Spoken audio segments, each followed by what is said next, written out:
검찰총장으로 있으면서 문재인 대통령과 각을 세우면서 싸웠던 것 이외에는 실제 대선 후보로 나서서는 보여주는 게 없다. 국민의힘이 지금 지지율 빠지는 걸 그렇게 안이하게 바라보면 이번 대선 못 이깁니다. 여야 대선 후보들의 지지율 한번 살펴보겠습니다. 지난 3일부터 5일 한국갤럽에서 조사한 차기 정치 지도자 선호도 조사 결과인데요. 이재명 후보가 25%로 1위를 차지했고 윤석열 후보 19%로 2위에 올라 있습니다. 이어 이낙연 후보가 11%, 최재형 후보가 4% 순으로 나타났고요. 또 여기서 눈여겨볼 점이 하나 있는데 윤 후보자의 지지율이 국민의힘 입당을 기점으로 잠시 상승하는 듯 했다가 다시 또 20% 이하로 최근 떨어진 결과로 보입니다.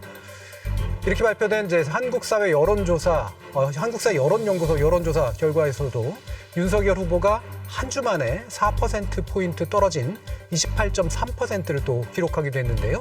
자, 왜 이런 결과가 나왔을까 한번 평가를 한번 들어보도록 하겠습니다. 지난번에 저희가 그 윤석열 전 총장이 이제 국민의당에 입당을 하면서 그 컨벤션 효과가 한 3주쯤 갈 거라고 예상을 했죠. 그리고 이제 3주쯤 지나면은 조정 국면을 거치면서 좀 하락세로 갈 것이다라고 이제 많은 분들이 예측을 했었는데 물론 국민의힘 내부에서는 그런 일 없을 거라고 말씀을 했고요. 그런데 이게 꺾인 게 좀 빨리 꺾였습니다. 한 2주를 채 못 버티고 여론조사가 이제 그 꺾이기 시작을 했는데 이번 여론조사 꺾인 게 이제 무척 아픈 게 계속 고공행진을 하다가 이제 떨어지던 와중에 입당을 하면서 좀 반전을 했거든요.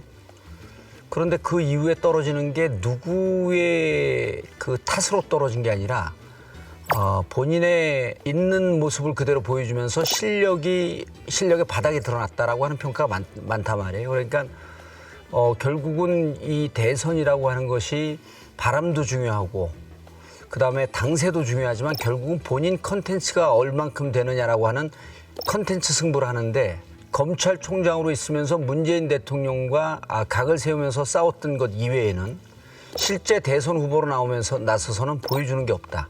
그리고 이슈별로 얘기를 하는 족족 그 당 외에는 물론 당내에서조차도 이제는 또 실수했다라고 하는 얘기가 나올 정도로 전체적으로 준비가 안 된 상황이거든요. 그러니까 지금 떨어진 게 아프다는 게 본인의 실력이 노출되면서 떨어지고 있기 때문에 이렇게 하향 국면에 들어간 것을 반전해서 다시 회복하기는 좀 어렵지 않냐. 예. 그러니까 지금은 이제는 윤석열 총장의 지지율이 하강 국면으로 간 게 트렌드로 정착되고 있다. 추세로. 예, 추세로 이제 정착되고 있고 20%가 무너졌고 이게 20%라고 하는 게 대선에서 무척 중요합니다.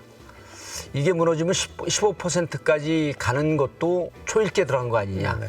그래서 본인이 자초한 거기 때문에 누구 탓할 것도 없고 예. 이 국면은 회복시키기가 좀 어려울 것 같다. 예. 이렇게 판단됩니다. 아프다는 표현을 2번 쓰셨는데 감정이입을 하고 계신 것 같아요. 국민의힘이 지금 지지율 빠지는 걸 그렇게 안이하게 바라보면 이번 대선 못 이깁니다. 자, 보십시오. 검찰에 있을 때 문재인 대통령 검찰총장의 직무에 충실하지 않고 정치 검찰 행태를 보일 때 40% 넘는 지지를 보였어요. 지금 지지율이 그 초점이거든요.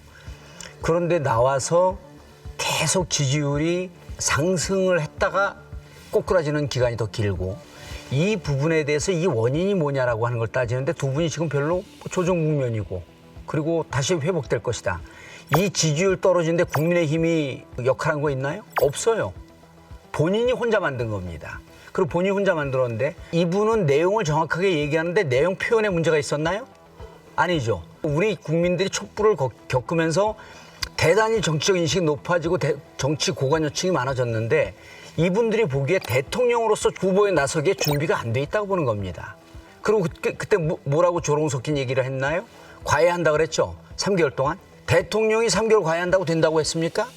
안 되잖아요. 그러니까 이분이 검찰로 있을 때의 생태계에서 검찰총장을 어떻게 잘했는지 저는 관심이 없습니다. 자, 중립적 지위를 포기했죠?